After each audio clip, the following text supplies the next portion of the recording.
nutrition seminar.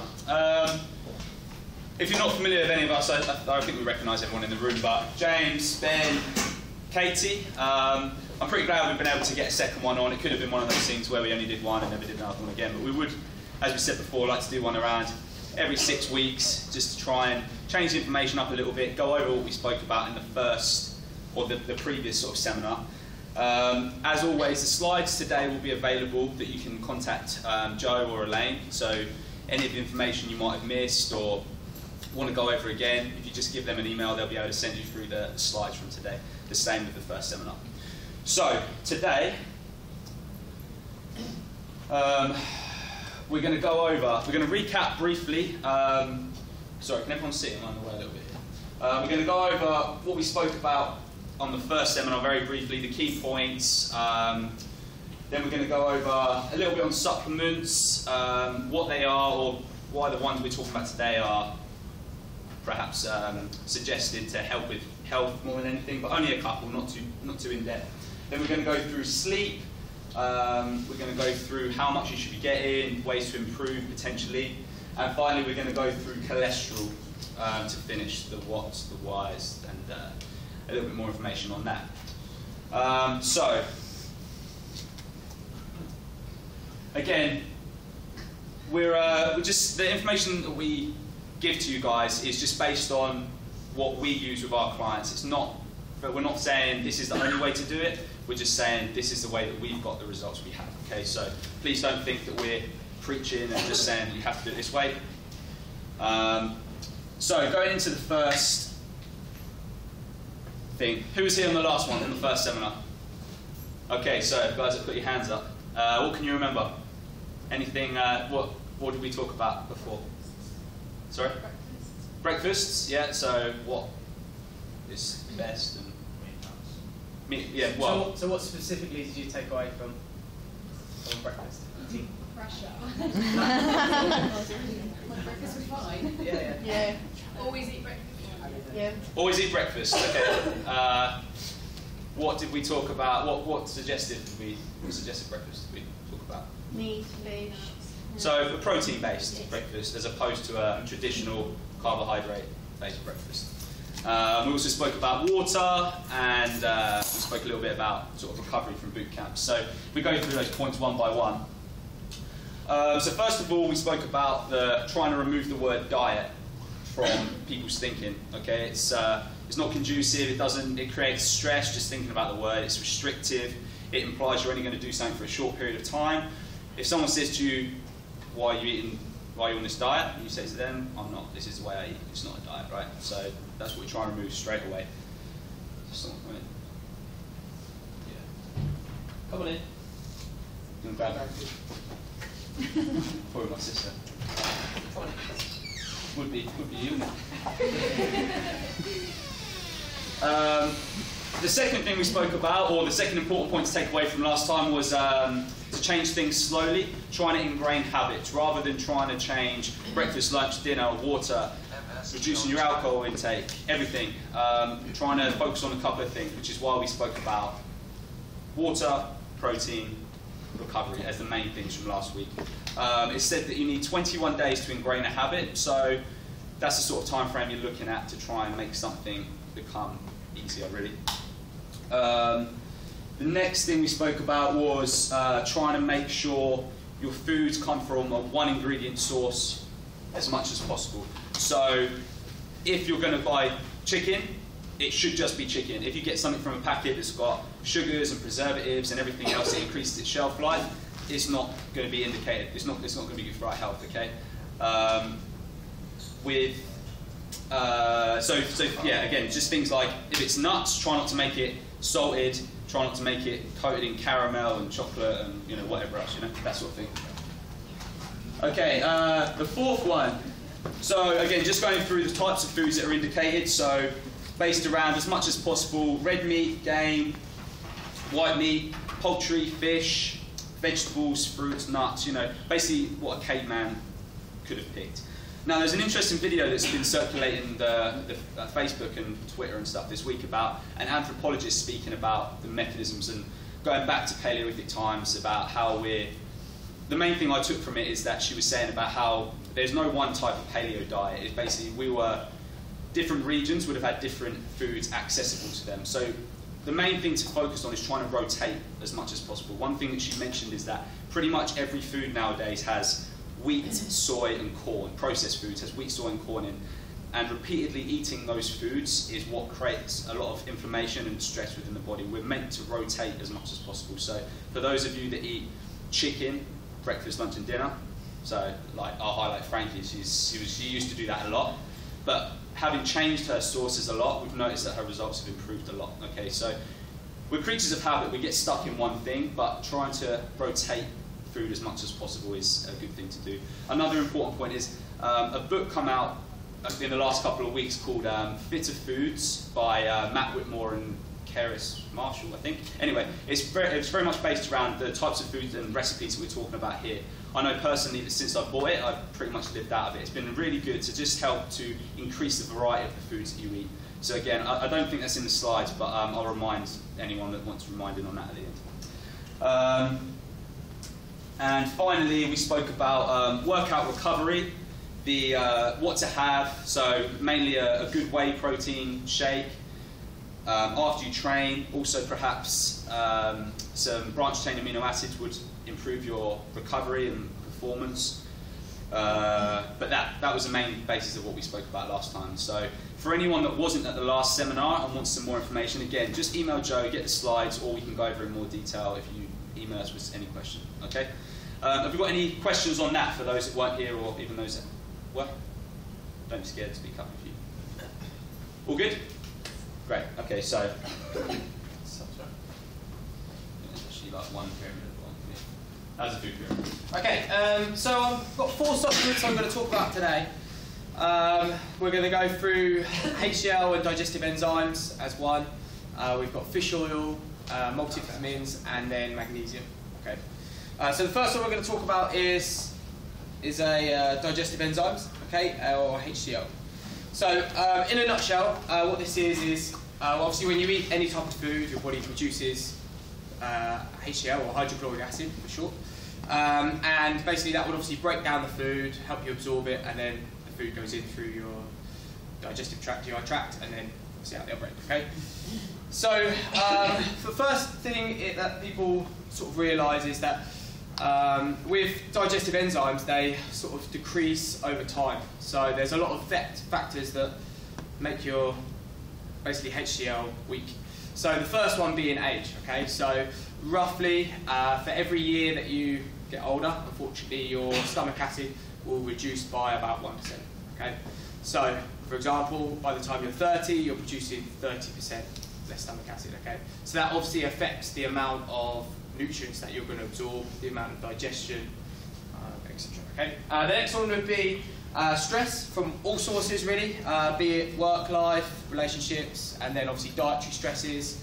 There's a lot of different stresses that is quite a big subject, but anytime you feel stressed out, basically, again, that suppresses your HCl production.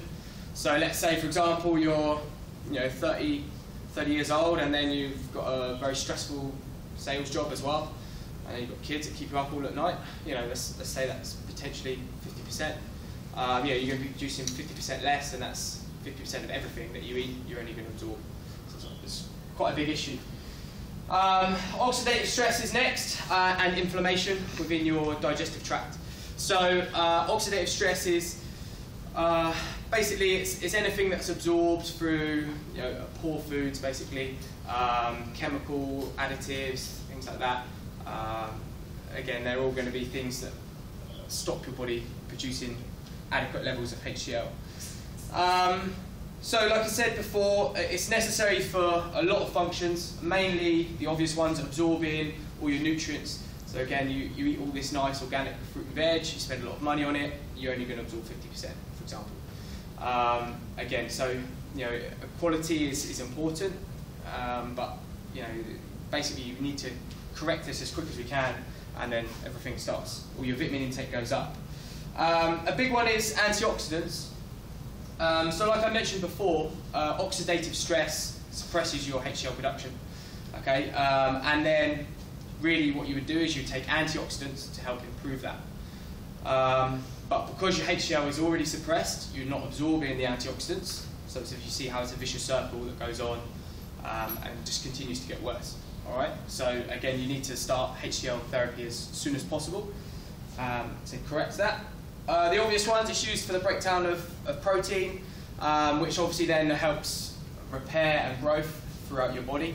So again, if you're particularly sore after workouts, or you have sometimes you have male clients who really struggle to put on muscle, this would be another avenue that I would look at, because although they might be eating adequate levels of protein, their body's not being able to digest and absorb it and utilise that protein. Activation of enzymes, hormones, and neurotransmitters. So the last one on the last slides, the last seminar we did, we obviously covered how important breakfast is for your neurotransmitters, how it will affect your productivity throughout the day. The same goes with your HCl. Even if you're having adequate breakfast, you're having a decent protein-based breakfast, but you're not absorbing or digesting all the nutrients out of it, again, it's going to affect your productivity throughout the day, and all your hormones will be thrown out of balance as well. The HCl within your stomach is obviously used to remove bacteria from all the food. So if you happen to get a little bit lazy maybe and don't wash your veg and fruit, it obviously goes into your stomach with maybe some dirt or bacteria on it. The idea is that your HCl levels will destroy that bacteria before it's then digested into your GI tract. If you've got a very poor immune system, or you often get ill, again, HCl would maybe be another avenue that we'd look at to say that it could be a problem, where obviously you're not quite killing all of the bacteria before it goes into your digestive tract, causing you to get ill often. Okay? So those are some of the things on there. Do you want to talk to them about how to... Yes, that's it. Yeah. So, does anybody suffer from heartburn in here? A little bit? Yeah. Hands up. One or two? I do. Yeah? Okay. So it's actually, that's quite good in here actually. It's quite a massive problem actually. There's a few statistics here. This is just America alone, not including Europe. But there's 60 million adult Americans that suffer from heartburn once a week, and 25 million that suffer every day, which is a massive problem, right? And that's a massive market of people.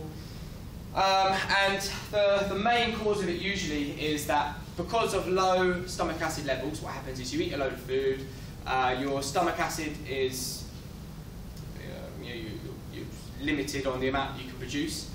So what will happen is that food is then undigested. Your body would leave some of that food in your stomach, and it starts to ferment within your stomach. Okay? Because it's not digested properly. What would then happen is your body tries to reject it out of your stomach, and then that can cause obviously the obvious heartburn, acid reflux, things along those lines, where your body tries to reject it out up into your esophagus, or obviously the other way as well. So in a nutshell, that's kind of the rule behind heartburn. So often an easy fix is to start HCl therapy, and then it corrects those problems very, very quickly. If you've got low HCl levels, you often find when you eat certain foods, you'll have bloating, you'll feel very gassy, burping, and then obviously you get the obvious symptoms from heartburn as well. So what we do to correct that is we've got a set of tablets that we use from Poliquin supplements, and what it is it's a course of tablets that you take. You start with one tablet basically, and it encourages your body to produce slightly more stomach acid on a tiny scale we're talking. And then basically what we do is you take one tablet in the middle of your meal, and then you see if you get a reaction. The reaction should be, if you've got perfect stomach acid levels, you would have a slight warm sensation, a burning sensation in your stomach, a big glass of water, it's washed away pretty quickly. That's for a perfect reaction. That said, I haven't had any of my clients ever get that reaction. What about Zeus? You got to a few, right? No, I got the First one? Oh, okay. First one. Stand corrected. One then. The only one there then. So it's very, very rare that anybody ever gets that reaction. Most people go right the way through. You basically increase the tablets every time. So you start with one. If you get no reaction, like most people, you then go on to say 2 tablets, and then you go on to 3, and so on. So the course over 8 meals, you would increase the dosage by 1 tablet every time. If you get to the end of your course and you don't get a reaction, you obviously it's a very deficient level, and you then go on to a stronger set of tablets and do the same process, only going up to not too much though. Has anyone got any questions on that? That was a lot of information to take Was a in. lot, yeah. I've got one question. Sorry if it sounds a little bit dopey. If you're absorbing the food better, does it make you feel less hungry?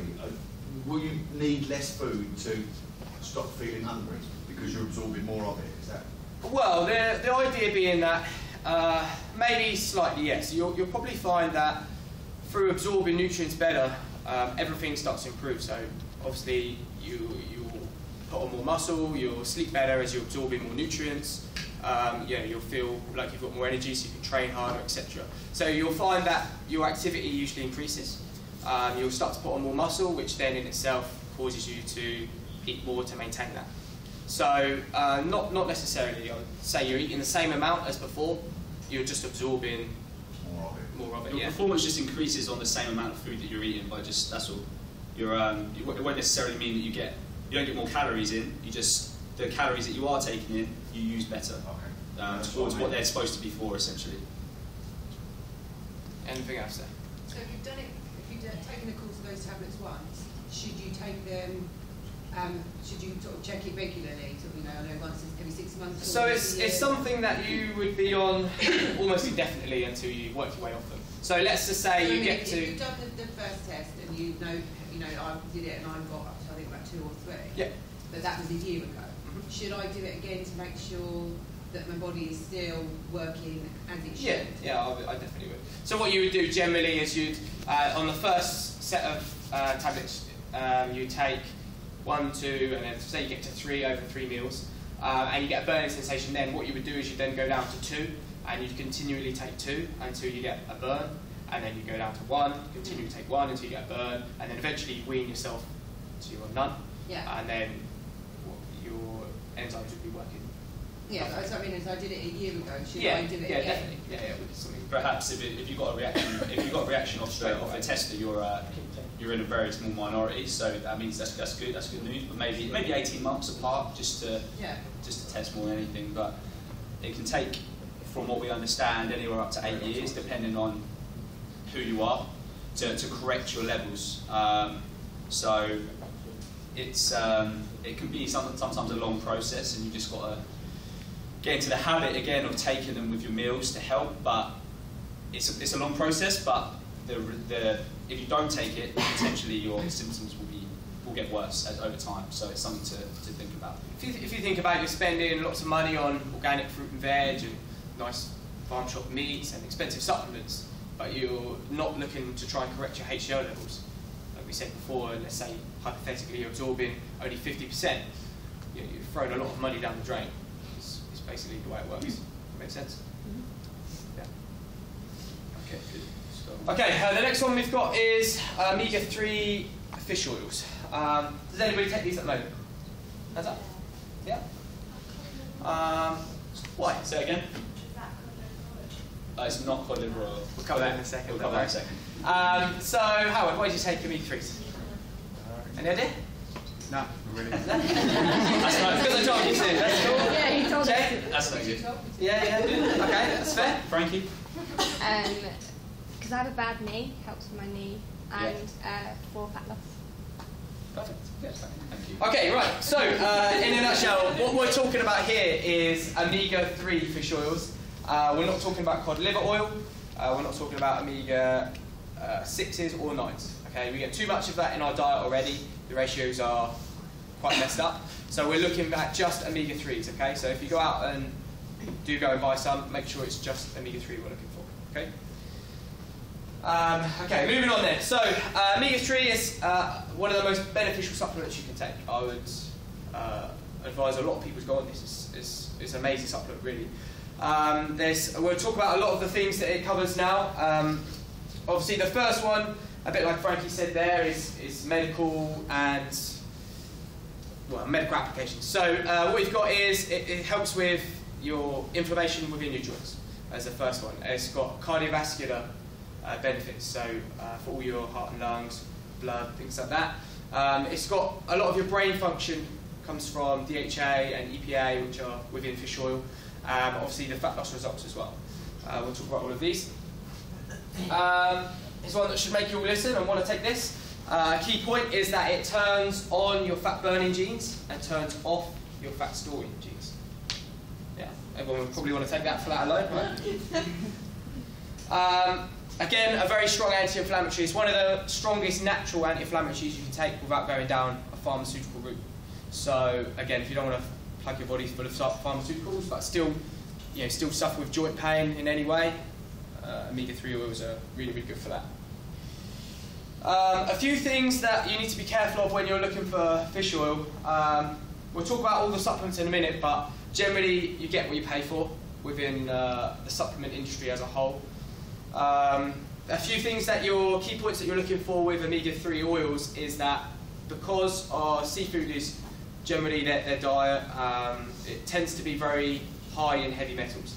So if you go out and buy a very cheap brand of omega-3 oils, it will contain a lot of mercury. Everyone knows mercury is poisonous to humans, okay? So it should stay, any good brand will state very obvious on it somewhere that it's filtered for heavy metals. That alone would filter out a lot of rubbish brands. Obviously, the stronger values of the EPA and the DHA, which are essentially what make up fish oil, the stronger those values are, the better quality of fish oil it is. Again, you can pick up some that are maybe around 50 or 60 grams of each, milligrams of each, and and then you can go the complete opposite scale and maybe find some very strong liquid that might be much higher than that, maybe 1,000 milligrams or higher even. Okay, so there's a few things that to cover there. Goes on to the next one. So any questions on any of that? Brushed over it a little bit. Yeah, Sean? When you're looking at fish oil and you're looking at calculating how much fish oil to take, are you calculating off the proportion of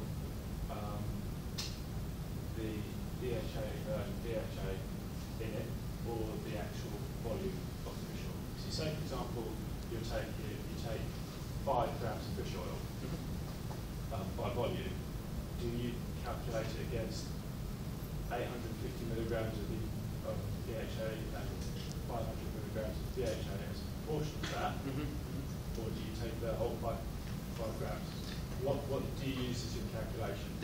The total grammage. Total grammage. Yeah. So the EPA and the DHA essentially make up the quality of it. So if it's got low levels of that, but let's say it says it's a 1,000 milligram tablet, okay, and then you look at the DHA and EPA values, and they say 50 of each. That's saying there's only 50 grams of each of those in that 1,000 milligrams. Yeah, so the total value. Yeah. Our recommendations are based on the fish oils that we recommend. Yeah. So that's why if someone says to us, we've got this brand or this brand, it's hard for us to say to them how much to take, because unless they bring it in and we can look at it more specifically, we can't give a blanket statement on other brand, because like you say, I know what you're saying, at the breakdown, obviously the breakdown within the two is going to affect how much to take, and you're right with that. But let's just say with the Polygon brand or the Nordic that we use, we would recommend as a base level, say 6 grams a day. It might work out that we'd have to recommend like 25 grams a day of a smaller product, which is why we try and get people to use the products that we know. Even if it's not necessarily these ones, there's a few other we recommend in the market. So what we try and do, if someone's using another brand, get them to finish it and then to change brands, basically. Yeah, just trying to work out the actual. Yeah, so it's a good question. It's just, as I say, our recommendations are based on stuff that we know. It's hard to recommend it otherwise. Any other questions there? Okay. Moving on to multivitamin then. Hands up if you take part of it. Yeah. Again, why? Any ideas? Come on, come on. You told us to. All right, okay. Okay, well, here's a pretty obvious one that should answer that straight up. Quite a shocking statistic, really. As you can read there, 1914, a cabbage contained around 250 milligrams of calcium. Today, they're containing a lot less than that, around just 45 milligrams. Okay, spinach would contain around 64 milligrams of iron, and only 2.5 today. Okay, so you can see the quality of our produce that we eat today is a lot less. Okay, so when the government say, or people say 5 a day, for example, that was a thing that was produced a long time ago. The quality of our food has got a lot worse through basically just churning it out for a profit margin more than anything, I guess. And you see how you would need to eat a lot more to get the same values. Yeah, okay. So you need to remember that 5 a day is, they created that really to stop very basic digestive diseases, things like scurvy and real basic diseases like that are fixed just through nutrition, really. So optimal would be way beyond that. So you can see, you're scraping, just getting your 5 a day. That's a very low level. Okay.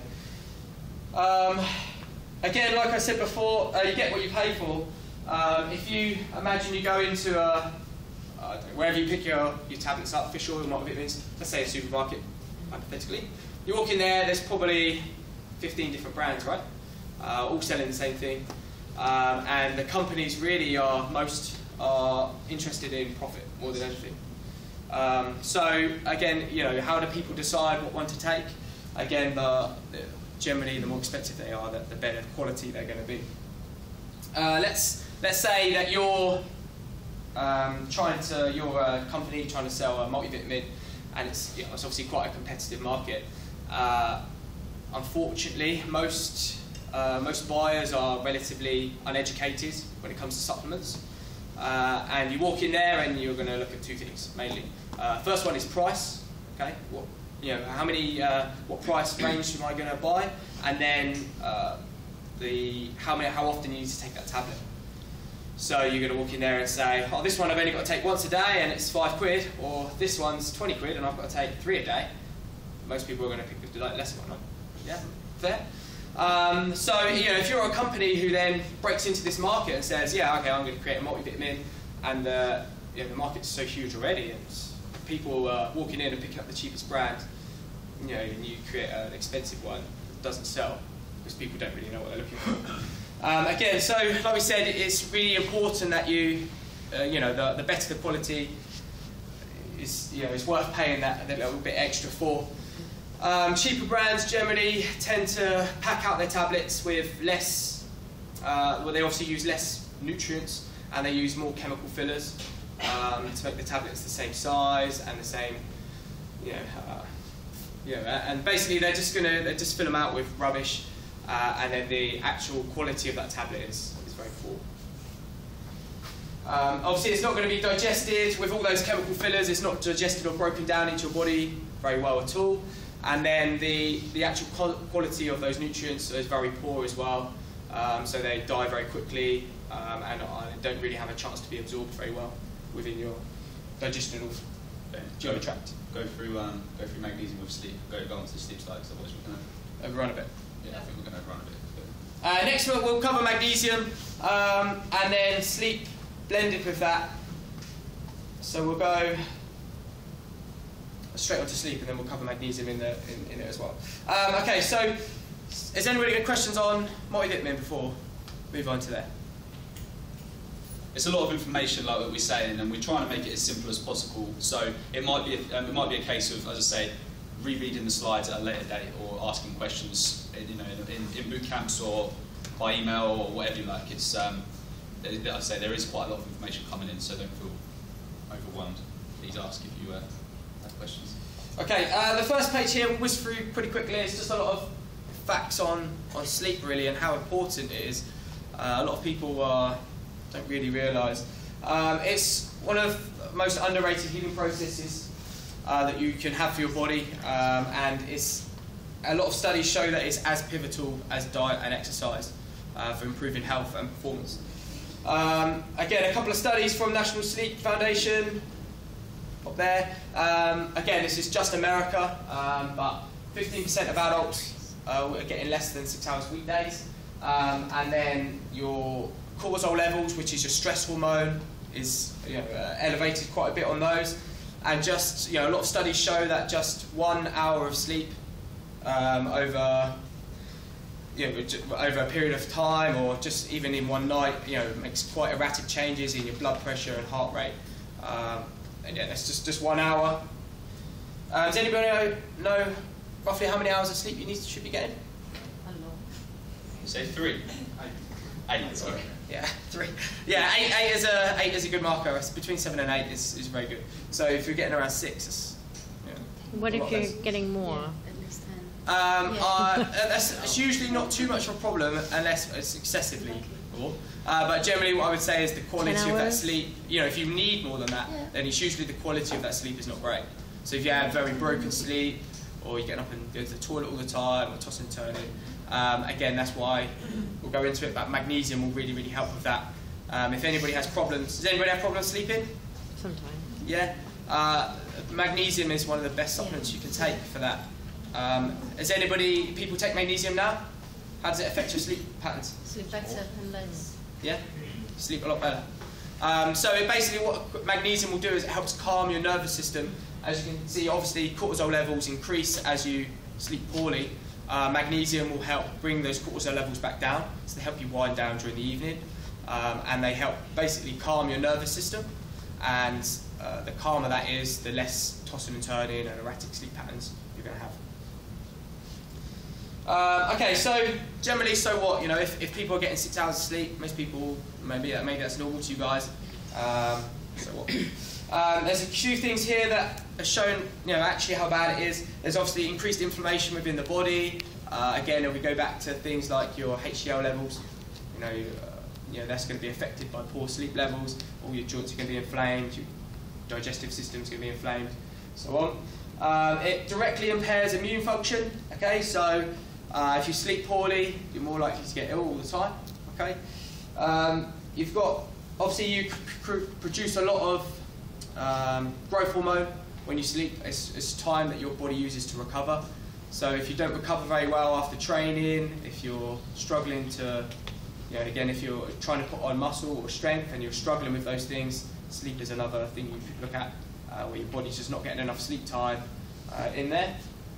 Sleep deprivation alters your brain's ability to use glucose. So basically if you sleep poorly and you eat something sugary, your body's just going to lap it right up. If you sleep poorly, you're obviously going to crave sugar for a start. You're very sluggish in the morning. If you're feeling tired and grumpy, well, the first thing you reach for is sugar to pick you back up. And again, it affects your brain quite badly and your body's ability to deal with that glucose as well. So, even if you're used to having a lot of carbohydrates and then you sleep poorly, your body is more likely to store it as fat rather than use it efficiently. Okay. A fairly obvious one, you're obviously going to be less productive with poor sleep. You're going to earn less money, fewer promotions, have more days off sick. Okay. That's a study, by the way, it's not just us saying that. Okay, so 5 easy solutions that we're going to go through. They're all pretty easy changes that I would hope that everyone finds doable. Okay, the first one is to go to bed at the same time every night. Okay, make it a priority and stick to it. You'll find that maybe the first couple of days, maybe the first week, you'll really struggle with this, and you'll probably lay in bed, not feeling very tired at all. Again, if you take a magnesium, maybe half an hour before bed, that will help wind you down. And just set a date and say, I'm going to go to bed at this time every night, and your body will adjust, and you will get used to that. That time should be as early as possible. So there's a lot of studies that show that basically an early to bed and early to rise sleep pattern is much, much better for a body composition. Okay, so for example, you might be in bed by 9:30 and then you're up at 6:30, or something similar to that sort of sleep pattern. Okay, turn off all screens 30 to 60 minutes before bedtime. Okay, basically, so this is literally everything. It's quite an easy thing to change. TVs, phones, tablets, laptops, anything like that. Switch it all off. Have some time with your family or your partner or whoever. Read a book, anything like that. Just do something else rather than electrical equipment. Okay. You should sleep in complete darkness. Okay. The way that we describe it to a lot of our clients is it should be like a cave almost. Okay, so you shouldn't have a bright digital clock shining in your face. You shouldn't have the bedroom light on or anything like that. It should be as quiet and as dark as possible. Any light at all will really affect your melatonin levels when you're trying to sleep. Okay, it's just quality of sleep will be very poor. Right? A lot of people sleep with like their phone under their pillows and stuff. It's horrific. And then the last one there, really, obviously you're going to try and, if you do watch a lot of TV or your phones, last thing before bedtime, obviously you're going to try and take that out and replace it with something else. So again, I've got a few examples up on here, just things to relax really, meditating, foam rolling, stretching. What we use with a lot of our clients is a grateful log, which is a really, really good tool actually, to help make you feel really relaxed and quite calm late at night. And what this is essentially is you get a bit of paper, you might label it 1 to 10 or as many as you want. The first 5 things you're going to write down is the things that you're grateful for that happened today. So I'm grateful, I trained hard, or I'm grateful that I had a good day at work, blah blah blah, whatever. And then the last 5 things will be things you're grateful for that are going to happen in your lifetime. Okay, so you can focus on positive things that help make you feel happy and calm and make you appreciate the things that are in your life. I'm going to win the lottery, I'm going to get to X amount of body fat, whatever. Anything you want, kids. And just focus on those, really take some time and think about those and absorb those thoughts, and it really will make quite a big difference as to your mood before you go to bed, rather than stressing out about work tomorrow or things like that. Okay? That makes sense? Does anybody feel like those are 5 easy changes that you could make? Yeah? No? Well, with the job that I do, I can't commit to going to bed. Okay, so you got shift work or nighttime work? I don't do shift work, no, but I work in the alcohol industry, which means that I'm out at night. Okay. So I have do you have the same shifts, or do they always change? No. Okay. They change daily, weekly. I don't have like a set time pattern. Okay. So I sleep when I can. It's always going to be difficult. I've had clients before that do shift work, and then they do maybe 4 days, 4 off, 4 nights, something like that. And it is hard. And really, as long as you understand that this would be optimal, this is almost like a perfect situation. If we said if you can get to bed at 9 and be up at 6, for example, that would be ideal. Okay. Now, obviously, ideal is quite unachievable for a lot of people for whatever reason. And really, it might be about damage limitation at that point. It's to say, well, if I can't get perfect, how close can I get to it? If you just make sure you get, maybe do smaller steps. So say I'm going to get a solid 8 or 9 hours sleep. Make sure you always take magnesium before bed. How things long like that. before you go to sleep should you take it? About 45 to half an hour. I tend to take it. It helps wind you down. It'd be a really good one to. If you struggle with sleep, you'll really be amazed by the difference it will make. It's dead cheap. So you might not be able to do all of these points, but things like making sure your room's as dark as possible, and the mag and the winding down before, just those 3 things will help you get a better night's sleep. At least your quality might be better. Yeah, even if you can't have a set time, All right. Sweet. Any other questions? You said about magnesium helping you sleep, and you also mentioned that it reduces stress level. Is that something you'd recommend people take during the working day? Not ideally, no. Obviously, it calms your system down and effectively makes you ready to sleep. So you don't really want to be taking that in the morning. So that said, you need to be very careful with companies, again, going back to profit margins, etc. A lot of companies will sell ZMA, which is zinc and magnesium together. They do opposite effects. So you take ZMA first thing in the morning, you're going to be asleep by you're going to go to bed, right? It's no good, really. Try and avoid that. That's, again, people will say, oh, if I can just buy magnesium or magnesium and zinc together, I'm going to buy that one. So people don't really realise how it affects your body. So magnesium you need to be taking when you want to be calm and relaxed. So ideally not first thing in the morning, right? What if you want to be calm and relaxed throughout the day but not actually sleep? Well, then magnesium is probably not the product for you to be taking that. You might look at other factors and other supplements to help adjust that. But really, magnesium is to calm your nervous system down and really help you wind down. So ideally take it in the evening. There are products you can take for stressful Yeah, that's what I situations. meant. There are products you can There's take different products. just for stressful situations. But the mechanisms of those are probably a little bit harder to explain, so we'll do that another time. Sure. What about magnesium post-workout? Magnesium? Post-workout, reduce stress. It depends. Again, it depends what time you train. If you think of training is quite stressful for your body. Agreed. Yeah. It's not an easy thing to do for your body. You can limit the damage there by obviously taking a protein shake. That's going to boost your recovery. The quicker you can recover, the less cortisol you're going to produce. So protein powders, glutamine and glycine are better substances to reduce your cortisol levels post-workout. If you train first thing in the morning and you take magnesium, it's going to have the same effect. It's no good really. You're better off taking glutamine and glycine, and they'll do the same job without helping you sleep. If you train in the evening, it's a good product. Yeah, if you train late, I wouldn't take it after I train in the morning, but if I trained in the evening, I would take it. Just at the time of the day. Let's move on to the next one. Okay, guys, so we need to wrap up this next bit quite quickly. So, we'll get through this bit, and then we'll have a little bit of a Q&A, and then people need to shoot off because we said 45 minutes, then they can do, but we've got the space through to 11, so if there's questions at the end, we can do that. So, to finish, we're going to go through cholesterol briefly. Okay, so first of all, what do you all think of when you hear the word cholesterol? Fat in your arteries? Fat. Okay, so what the medical community will tell us, or most of the medical community, I shouldn't blanket everyone, not everyone's the same of course, otherwise we wouldn't be able to get this research, but is what is vastly different to what the reality of the situation is. Okay, so if I talk you through briefly what the hypothesis of cholesterol currently is accepted to be. So basically, if you eat too much food that contains cholesterol or saturated fat, it'll increase clogging of the arteries and increase your risk of heart attacks or heart disease, right? That's what we're currently led to believe. So what I'm going to try and do, without going into too much detail, because again, it's quite hard to explain if you go to a deep level, but the facts on the outside are easy to understand, okay? None of this information you have to take at face value. The references I'm going to give you at the end, you can go away, do your own research, have a look into it.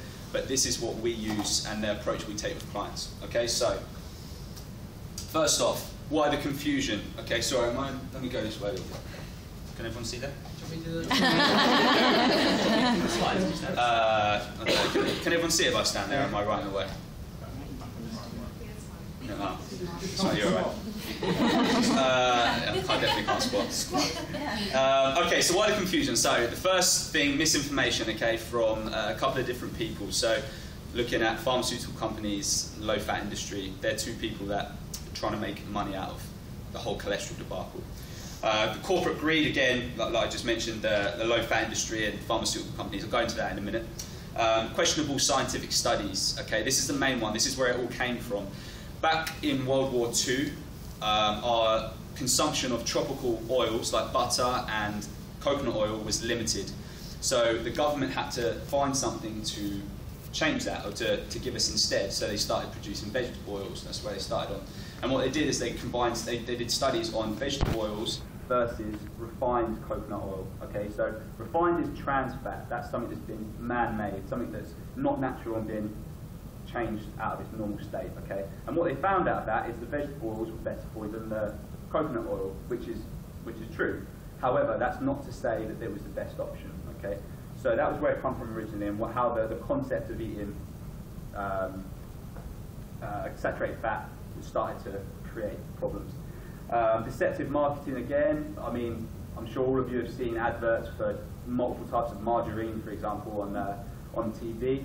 Like I explained in the last seminar, margarine is one molecule away from plastic. If you did an experiment, you could do this all at home and it would all work. If you got some margarine and some butter, put it outside and left it for 5 days, the margarine would stay intact, nothing would change, the butter would disappear, ants or whatever would eat it. Animals know what real products or real food is. Margarine, honestly, try it. It sounds weird, it will work.